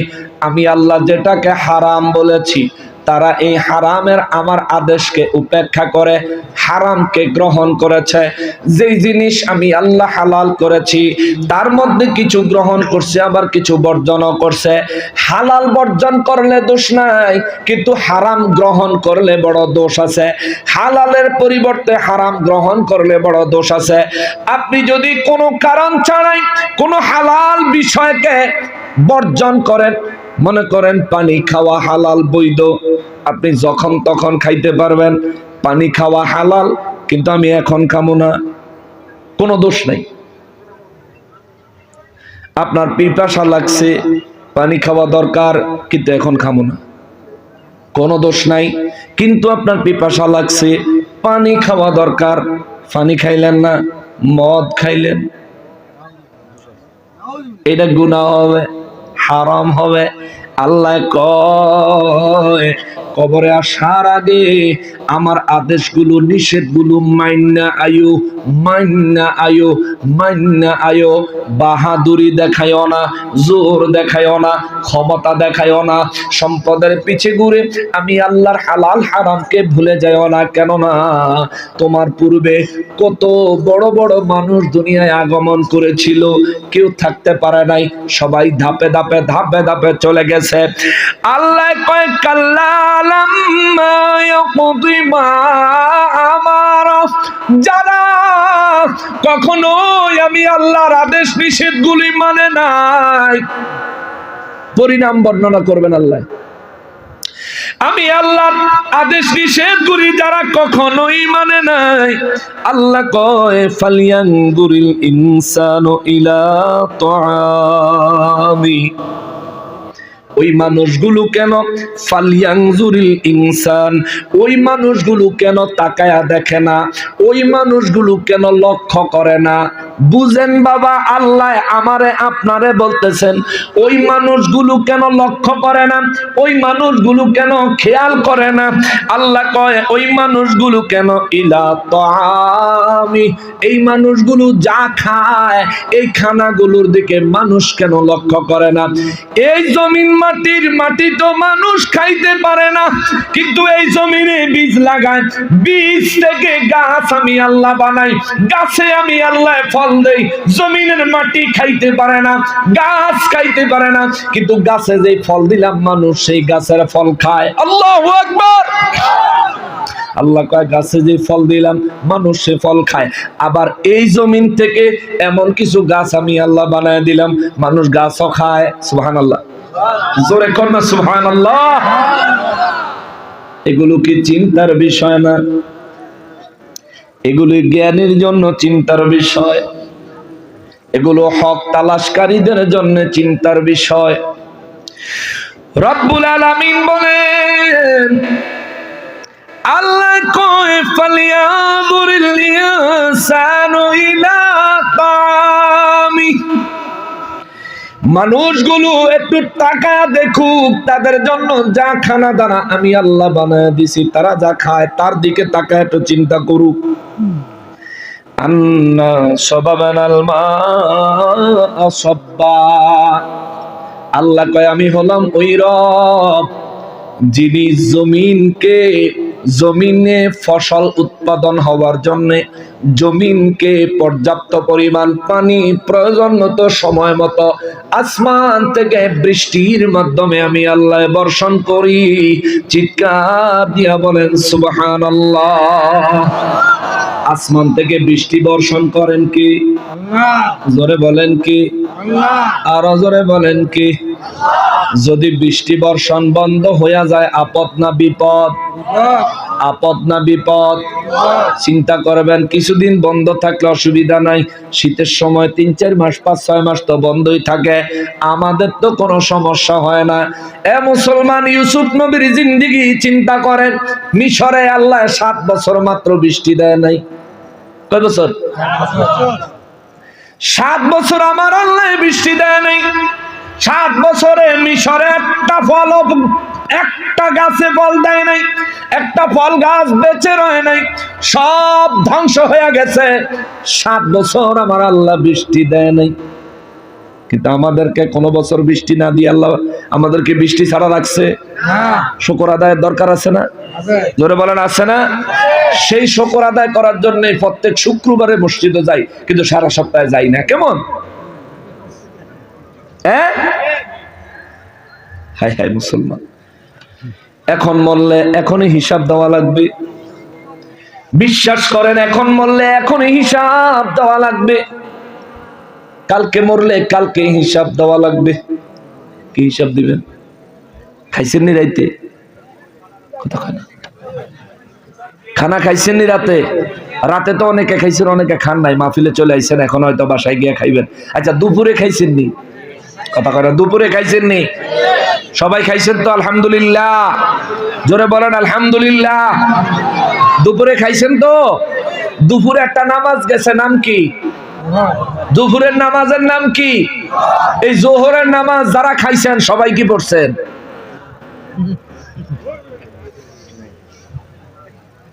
দুপুরে জোহরের নামাজটা সবাই পড়ছেননি, কেন পড়েন নাই?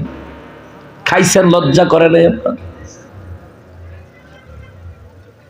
আপনার বাড়ির কাজের লোকটা যদি আপনার কথা না শোনে, তারে খাওয়া দিবেন?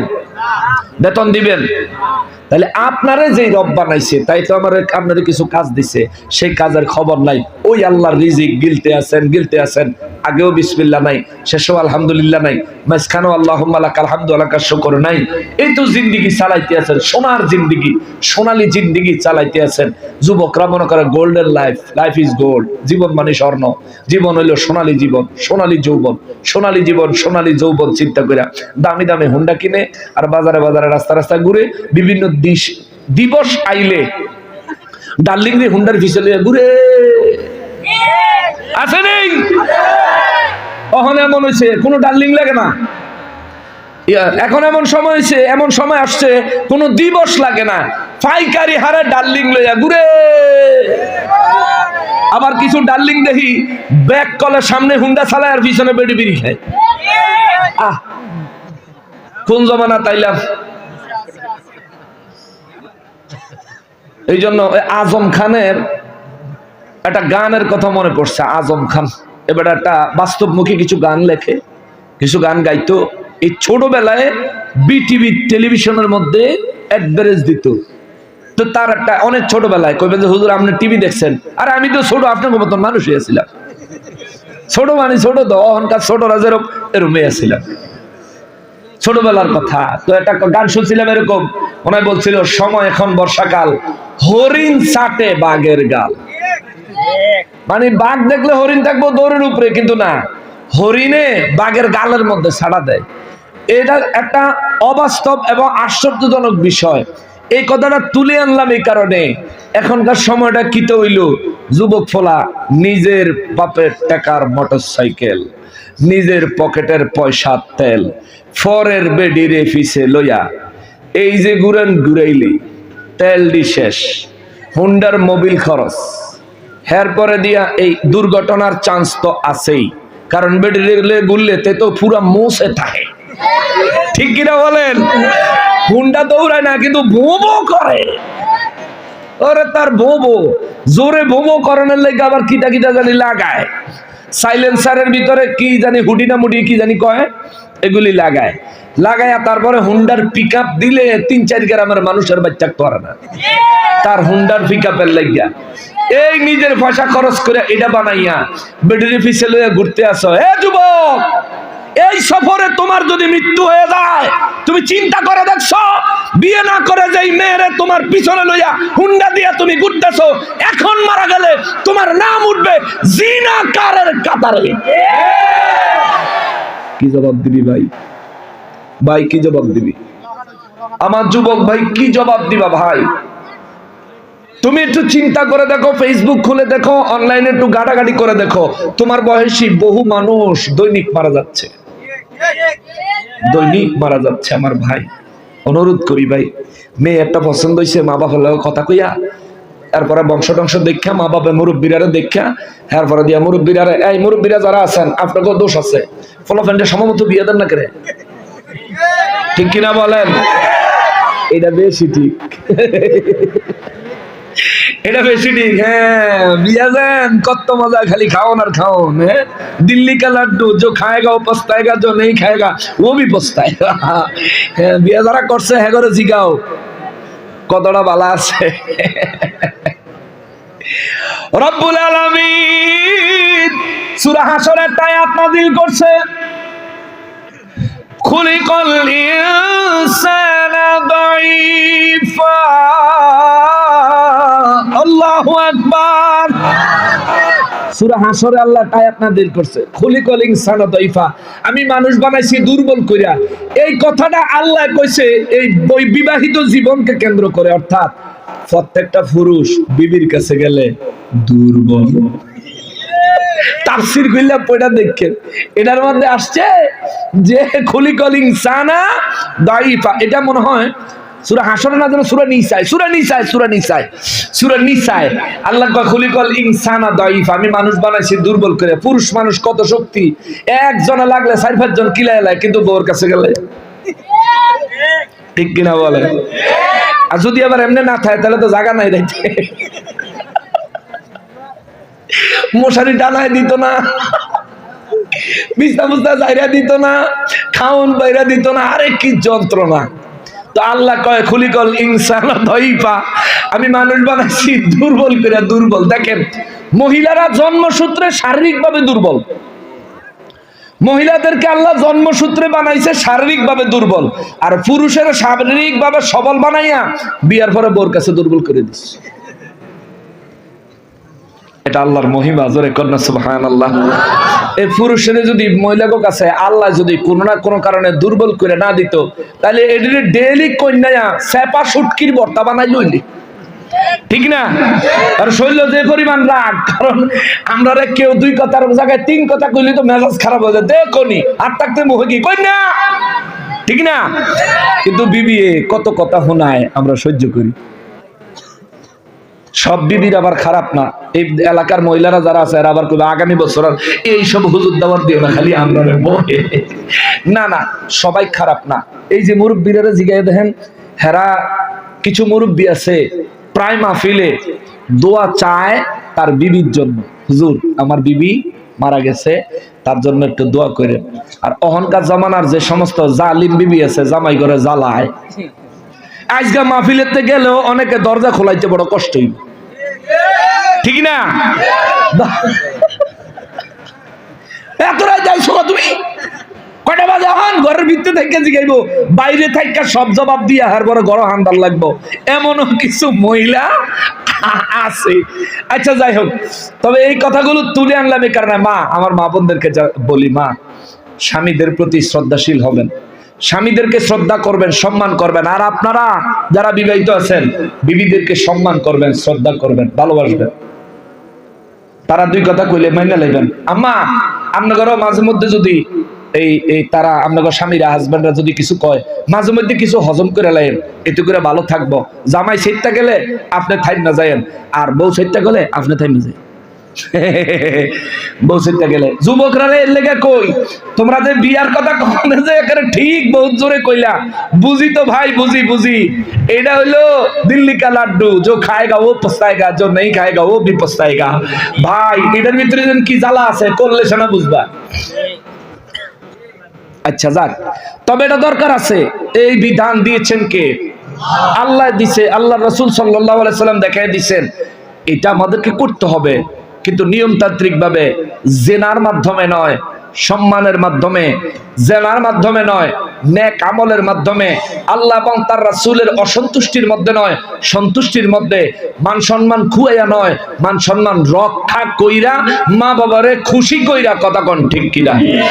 যে বেডি হুন্ডাত লয়ে ঘুরো, তোমার পিছনে বেডি বিড়ি ধরায়, মনে রাখবে এটা বাজাইরা বেডি, এই বেডি বিয়া করলে তো সংসার ধ্বংস করে দিব, ঠিক কিনা বলেন? সব ধ্বংস করে দিবে বেডি। এটা বেডি না, এটা লেডিস, এটা বেডি না, এটা লেডিস। খবরদার, এর থেকে দূরে থাকো ভাই। এটা কোনো মঙ্গল আইতো না তোমার, শুধু পকেটের পয়সা নিয়ে খরচ করে ঘন ঘন ফুচকা খাইবো, আর কোনো মঙ্গল দিত না এটা। এ মুসলমানের আরে, আমার পেয়ারা নবীর উম্মতের আরে, মহান রব্বুল আলামিন বলেন, আন্না সাবাবানাল সাবাবানাল মা সাব্বা। আল্লাহ কয়, আমি হলাম ওই রব যিনি প্রয়োজন মতো, প্রয়োজন মাফিক সব জায়গায় আমি আল্লাহ বৃষ্টি বর্ষণ করি। বৃষ্টি বর্ষণ করে আমার যুবক ভাই, তোমাদেরকে আমি জিনার থেকে বাঁচতে বললাম কেন? এটা থেকে বাঁচলে কি নেয়ামত পাইবা? ইউসুফ নবীর দিকে দেখো। ইউসুফ নবীর ঘটনা তো মোটামুটি সবাই জানো। আর ওই ইউসুফ নবীর জীবনী নিয়ে এই সিনেমা বানাইছে, যার কারণে অনেকেই ভালোভাবে জানেন ইউসুফ নবী জুলেখার অবৈধ প্রস্তাব প্রত্যাখ্যান করছে। ইউসুফ নবী 12 বছর জেল খাটছে, কিন্তু ইউসুফ নবীর সম্মান কি কমছে না বাড়ছে? কত হাজার বছর আগের ঘটনা। আইজো ওই ইউসুফ নবীর কথা আমরা বলি, আলেমরা বলে, কুরআনুল কারীমে খুদ রব্বুল আলামিন বলেছেন, ও ভাই চরিত্রবান হও, আজ না হয় কাল আল্লাহ তোমাকে এর নেয়ামত জাযা অবশ্যই দিবে। কথা বলেন ঠিক কিনা? আর মুরব্বিরা যারা আছেন, ফুলাফাইনে বিয়ের বয়স হলে বিয়ে করে দিয়েন, সময়মতো বিয়ে করে দিবেন। যে কামাই করে না, রোজগার করে না, এরকম কথাবার্তা কইেন না। কামাই রোজগার করণ লাগবো। যে কিনা বিবির ভরণ পোষণ দেওয়ার ক্ষমতা রাখে না, তার জন্য বিয়ে করা হারাম। এটা ইসলামী শরীয়তের ফয়সালা। যে কিনা বিবির ভরণ পোষণ দেওয়ার, দেন মোহরের অর্থ পরিশোধ করার ক্ষমতা রাখে না, এই ব্যক্তির জন্য বিয়ে করা হারাম। তাহলে এই ব্যক্তি কিরবো? কইছে রোজা থাকতো। আর টাকা পয়সা সব আছে, তারপরও আপনি বিয়ে করছেন না। মা বাপে কয় বলে ফলার বয়স 8 লোক বয়সে এখনো হয় নাই। হাই হাই, খবরদার। এই আপনি বয়স হয় নাই কয়ে ফোলা যে আটকায় রাখছেন, ফোলা যদি এর মধ্যে কোনো জিনা করে, কোন অন্যায় কাজে লিপ্ত হয়, তাহলে এই ছেলে যতটা গুনাহগার হবে, সমান গুনাহগার আপনারা মা বাপ দুজন হবেন, সমান পাপ পাইব। ছেলে গিয়া জিনা করব, হাসরের ময়দানে গিয়ে আমলনামা খুললে দেখবেন, আল্লাহ আস্তাগফিরুল্লাহ, আমার বয়স ছিল 70 বছর, তখন বলে আমি বলে জিনা করছি। খোদা, এটা কিটা লাগছে ফেরেশতারা? ও আল্লাহ, এটা ভুল লাগছে, ভুল। আল্লাহ কব কি ভুলেছে? জি আল্লাহ ভুল লাগছে। 70 বছর আমি তো লড়তামই পারছি না, আমি আবার জিনা করছি কুম্বালা। তখন আল্লাহ কব দেখি কে রে, কি খবর? তখন দেখা কইব, 70 বয়সে জিনা তো তুমি করছো না, তোমার ভূতরে যে বিয়া করা নাই, মেয়ের উপযুক্ত বয়স হয়েছে, বিয়া যে দেও নাই। কিছু মানুষ আছে যে মাইয়া পড়ালে শেষ করে লোকের পরে বিয়া দিব। এই উপযুক্ত বয়স হলে বিয়ে দিয়ে দিবেন, ছেলে উপযুক্ত বয়স হলে বিয়ে করাই দিবেন, যদি বিবির ভরণ পোষণ দেওয়ার ক্ষমতা থাকে। তো আল্লাহ কইব বলে, তোমার ফুতের যেন সময়মতো বিয়া দিছো না, তোমার ফুত তো হেন হেন গিয়া এই কাম করছে, এই কামের আমলের গুনাহ তোমার ফুতের আমল নামা তো আছে, তোমার আমল নামা তো আছে। তুমিও আজকে জিনাকারের কাতারে দাঁড়াও, যেই কাতারে তোমার ছেলে দাঁড়াইছে, যেই জিনাকারের কাতারে তোমার ছেলে দাঁড়াইছে, তুমিও আজকে সেই জিনাকারের কাতারে দাঁড়াও। চিৎকার দিয়া বলেন নাউজুবিল্লাহ। সেদিন মুখ কই লুকাইবেন? 120 কাতারে আদম নবীর থেকে আরম্ভ করে সব মানুষ হাসরের ময়দানে দাঁড়ানো থাকবে। সব মানুষ সামনের দিকে ছায়া থাকবো, যে দেখো দেখো দেখো 70 বছরে বুইরাই জিনা করছে। হাসরবাসীরে কইব, আপনার এলাকায় চোর ধরলে, চোর ধরা খাইলে সবাই দেখলে কয় না চোর? কথা কয় না, কয় না যে চোর? হেতারে ছাইরা দেওয়ানোর পরেও এত ভালো হয়ে গেছে, 50 বছর পরেও পোলা পেনে দেখলে কয় চোর, বলে কি না? হাসরের ময়দানে আপনারা দেখলে মানুষের জিনাকার কইবে। খবরদার, এর থেকে দূরে থাকবেন। মুসলমানের আরে, আমার পেয়ারা নবীর উম্মতের আরে, রব্বুল আলামিন বলেন, আন্না সাবাবানাল মা সাব্বা, আমি হলাম ওই রব যিনি এই জমিনে পর্যাপ্ত পরিমাণ বৃষ্টি দান করে থাকি। এরপরে আল্লাহ কয়, সুম্মা শাকাগনাল আরদা শাক্কা। অনেক বড় আলোচনা, লম্বা করতে পারতাম না। রব্বুল আলামিন বলেন, সুম্মা শাকাগনাল আরদা শাক্কা, এরপরে আমি আল্লাহ এই জমিনটাকে বিদীর্ণ করি পর্যাপ্ত পরিমাণে। অর্থাৎ বীজ লাগাইলে বীজের থেকে যে গাছ বের হয়, বীজের থেকে যে গাছ বের হয়, গাছ বের হওয়ার জন্য জমি যতটুকু ফাঁকা হওয়া দরকার ততটুকু ফাঁকা করে জমিনের নিচ থেকে বীজ ফুটাইয়া চারা পয়দা করেন কে? জোরে বলেন না কে? আল্লাহ কয়, মানুষ একটু চিন্তা করো, একটু চিন্তা করো। ফাআমবাতনা ফিহা হাব্বা, আল্লাহ কয়, আমি আল্লাহ এই বীজ থেকে গাছ বানায়া, এই গাছের তোমাদের জন্য শস্য বানাই, গাছে ফলমূল দেই, আবার গাছটারে পশু পাখির খাবার বানাই। সুবহানাল্লাহ। আবার ফলের ভিতরে আমি আল্লাহ বীজ দিয়ে দেই, ওই বীজ থেকে পরবর্তীতে যেন আবার গাছ ফলাইতে পারো, ওই গাছের থেকে যেন আবার ফল গ্রহণ করতে পারো। আল্লাহ কয়, আমি রব্বুল ইজ্জাত এই জমিন থেকে গাছ বের করে ওয়াইদাবাও, আমি আঙ্গুর পয়দা করি। সুবহানাল্লাহ। আঙ্গুর খাননি? আঙ্গুর মজা নি? অনেক মজা। দাম কিরম? বর্তমানে বাজারে অনেক দাম, কিন্তু অনেক দাম হইলেও কম হোক বেশি হোক আমাদেরকে খাওয়ায় কে? না কে? মনে করেন না 1 কোটি টাকা কেজি আঙ্গুর, কিন্তু সারা পৃথিবীতে একটা আঙ্গুরও কোনো গাছে ধরে নাই। আপনি 1 কোটি টাকা দিবেন, 1 কেজি আঙ্গুর কেউ দিতে পারবে? এক পিস দিতে পারত না। রব্বুল আলামিন বলেন ওয়াইনাবা ওয়া কদবা, জমিনের ভিতর থেকে গাছ বের করে আমি আল্লাহ ওই গাছের থেকে ফল বানাই। শুধু তা না, আল্লাহ কয় এই গাছের মধ্যে আমি আল্লাহ আঙ্গুর ফলাই, এই গাছের মধ্যে অন্যান্য ফল ফলাই। আবার ওয়াকদবা, এই গাছগুলারে আমি আল্লাহ শাকসবজি বানাই। এরপরে আল্লাহ কয় ওয়া যাইতুনা ওয়া নাখলা, এই জমিন থেকে আমি খেজুর জমিন থেকে খেজুরের গাছে খেজুর দান করি আমি আল্লাহ। ওয়া যাইতুনাও, এই জমিন থেকে জৈতুনের গাছ বানাই, জৈতুনের গাছে জৈতুন ফল দেই আমি আল্লাহ। এরে মুসলমান, আমার আল্লাহ কয় ওয়া হাদাইকা গুলবা, এই জমিন খালি জমিনটারে আমি আল্লাহ গাছপালা দিয়া বাগানে রূপান্তরিত করি। এরপরে আল্লাহ কয় ওয়া ফাকিহাতাও ওয়া আব্বা, রব্বুল ইজ্জত বলেন এই জমিন থেকে গাছ বের করে ওই গাছে আমি ফল ফলাই, এবং ওই গাছগুলো পশুর জন্য খানা বানাই। বসে রয়েছেন খের ইয়ার উপরে, এটা কি কয়? খের নি, খড়। খড় বইয়ের ভাষায় কয় খড়, এলাকার ভাষায় কয় খের, আমগো এলাকায় কয় খের নাড়া। আমগো এলাকায় কিটা কয়? খের। হ্যাঁ, খের নেড়া কয়। এটারে কোন এলাকায় নাড়া কয়, কোন এলাকায় খের, আমাদের এলাকায় খের কয়। মাশাআল্লাহ মিল আছে, কিন্তু বইয়ের ভাষায় কয় খড় আর কি।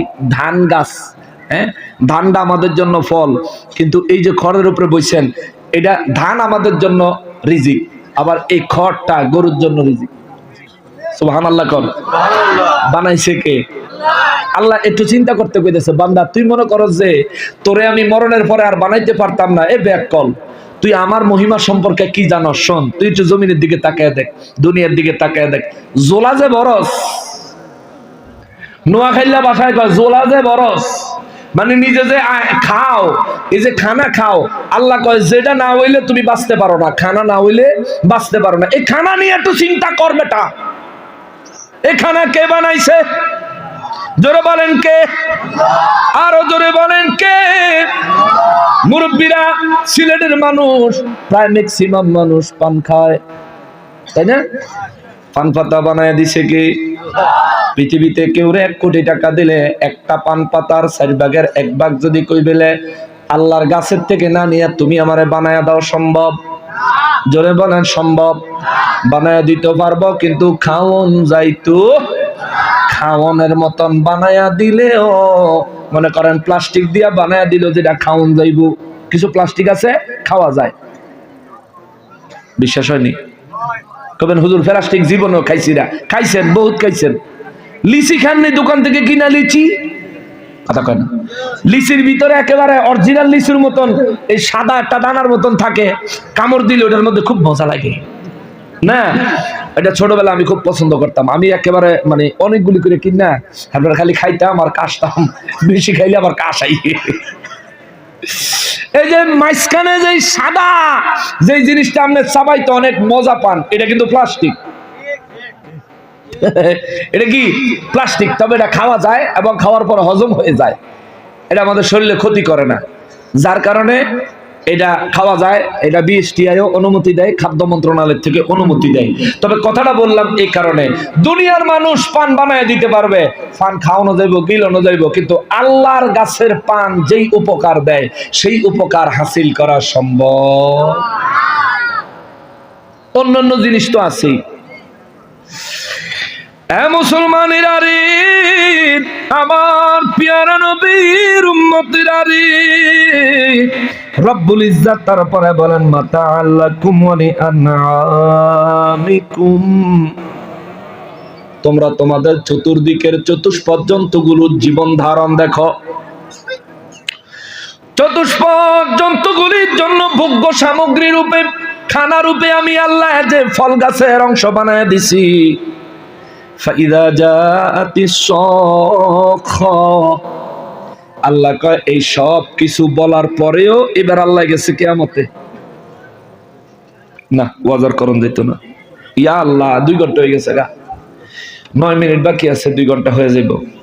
আমি শেষ করে দিচ্ছি সংক্ষেপে। কিটা কই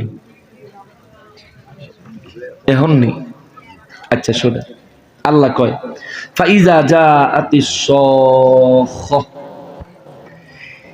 এরপরে যখন বিকট আকারে আওয়াজ হবে, এটা ইসরাফিল ফেরেশতার বাঁশির ফুয়ের আওয়াজ। এটা হলো দ্বিতীয় ফুৎকার। ফুয়ের আওয়াজ যখন হবে, আল্লাহ কয় ইয়াউমা ইউফিরুল মারউ মিন আখি, মানুষগুলো চতুর্দিকে ছোটাছুটি করবে, আওয়াজের চোটে মানুষের কানের পর্দাগুলো ফেটে যাবে। এত বিকট আওয়াজ হবে রে, মানুষের কানের পর্দাগুলি ফেটে যাবে। আল্লাহ বলে মানুষ পাগল পারা হইয়া দিখারা হইয়া মানুষ চতুর্দিকে ছোটাছুটি করবে। মিন আখি, তার ভাইয়ের কাছ থেকে সে দূরে চলে যাবে, ভাইয়ের দিকে চাইতো না, ভাইয়ের কাছে যাইতো না, ভাই ভাইয়ের কাছ থেকে পালাবে।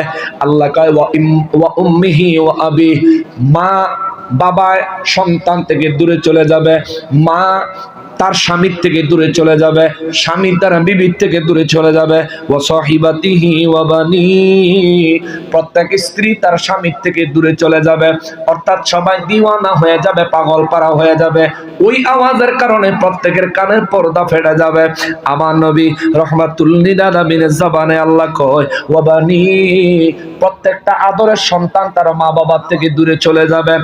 ভাইয়ের থেকে ভাই আলাদা, মা থেকে সন্তান আলাদা, বাবার থেকে সন্তান আলাদা, বিবির থেকে স্বামী আলাদা, সন্তানের থেকে পিতা আলাদা। লিকুল্লি ইমরিইম মিনহুম ইয়াওমাইযিন শা'নুন ইউগনি,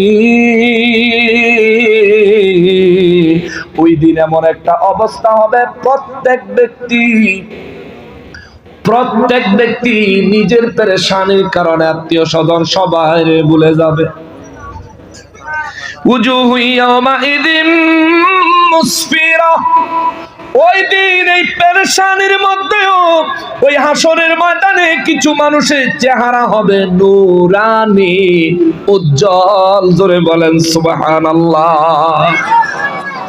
বুঝি ওয়াজার সামনে করণ যাইতো না, সংক্ষেপ বলি।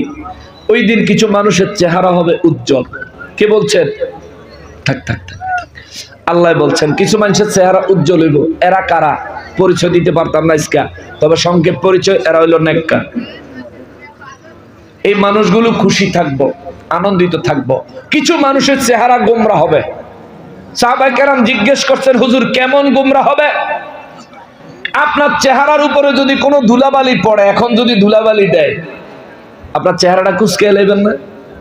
কথা কয়, ধুলাবালি দিলে চেহারাটা কুচকায় ফেলবেন না? সেই দিন কিছু মানুষের চেহারা একেবারে অন্ধকার কুচকানো থাকবে।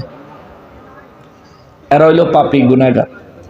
আচ্ছা, ওই দিন হাসরের ময়দানে চিন্তা করার জন্য আল্লাহ কোরআনুল কারীমে সূরা হাসরের 18 নম্বর আয়াতে বলেন ওয়াল তানজুর নাফসুম মা কদ্দামাত লিগাদ, হাসরের ময়দানের মুসিবত থেকে বাঁচার জন্য প্রত্যেকটা মানুষের চিন্তা করা উচিত সে হাসরের দিনের জন্য, হাসরের বিচারের দিনের জন্য, পরকালে নাজাত পাওয়ার জন্য সে কি পাঠাইছে, কি জমা করছে। জোরে কন্যা সুবহানাল্লাহ।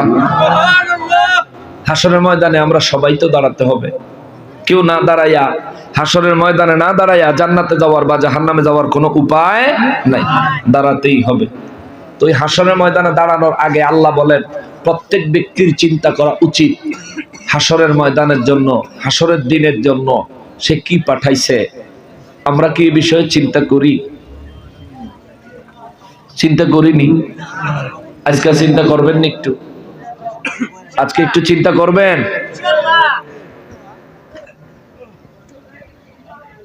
হাসরের ময়দানে নাজাত চাই কে কে? একটু হাত তোলেন।